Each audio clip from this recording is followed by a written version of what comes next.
بسم الله الرحمن الرحيم.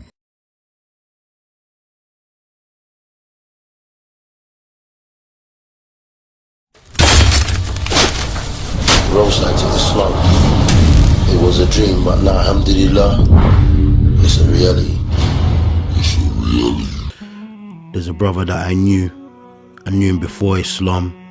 He's from South London, just like me. He went to the same secondary school as me, and he was 1 year younger than me.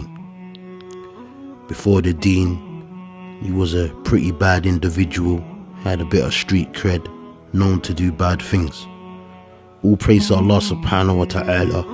Allah guided him to Islam.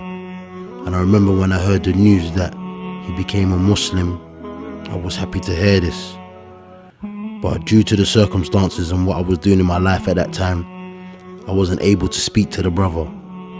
So a year or two went past, and then one day a brother called me and they got into a little situation, so I went to meet the brothers.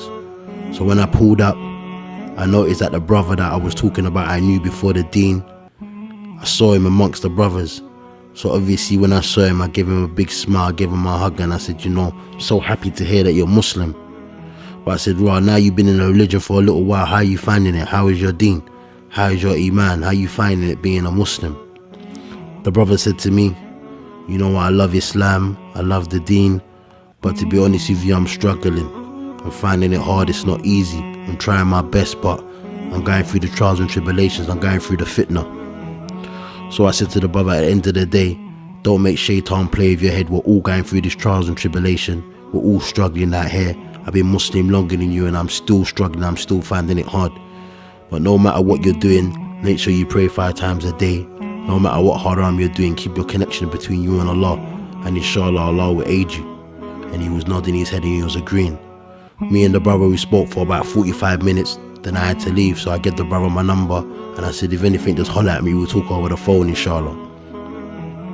Anyway, a few months went by.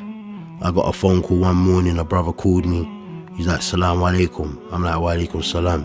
I'm like, what's happening, Aki, you alright? He's like, Rod, didn't you hear what happened last night? I'm like, no, what? Tell me what happened last night. He goes, right, the brothers went out. Couple of the brothers, couple other people went out. And that brother that I'm talking about now got into a little situation in a nightclub. And cut a long story short, someone pulled out a gun and shot him in his head. So I was like, subhanAllah, is he okay? Is he in hospital? Like, what hospital is he in so I can go and see him? He's like, no, Aki, the brother passed away. So I said, where did he pass away? In a nightclub? He said, yeah, he passed away in a nightclub. Now, why am I telling you this story? The reason I'm telling you this story is for you to think about your life. You plan, but Allah subhanahu wa ta'ala is the best of planners. Many of us think we've got time. Many of us think that, you know, I'm going to practice later on in my life. I'm going to enjoy my youth, and then inshallah when I get older I'm going to take my deen serious. But who's told you that you got a contract that you're going to live to see a certain age? Who can even prove to you that you're going to live to see even tomorrow? So as a Muslim, we need to think and be careful and realize our purpose of life. Another thing we have to remember is that, subhanAllah, I'm sitting here doing this reminder today, 4 years on, and wallahi, I completely forgot about the brother. And nobody don't talk about him. So there's another thing that we need to think about. You could be the man today, everyone knows you, everyone's phoning your phone, but once you pass away, life goes on, people move on. So you need to think about your life.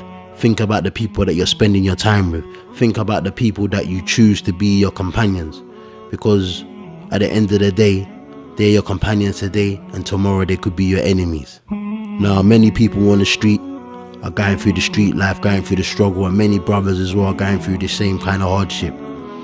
But we haven't got that as much as excuse as the other people, because we've got the best example. We've got a role model to look up to, the Prophet Muhammad sallallahu alaihi wasallam. As a Muslim, we can't make no excuses. We've got guidance, but it's whether we want to choose to accept and take the guidance or not. We have to remember why we became Muslim, why we accepted Islam, and understand our purpose of life and be clear upon it. Because at the end of the day, when Allah subhanahu wa ta'ala is ready to take your soul, there won't be no delay. We never know when we're going to go. Some of us live a long life, some of us live a short life, but we know certainty that we're going to die. So we need to prepare ourselves for the hereafter and do as much righteous deeds and pray that we don't have an evil end.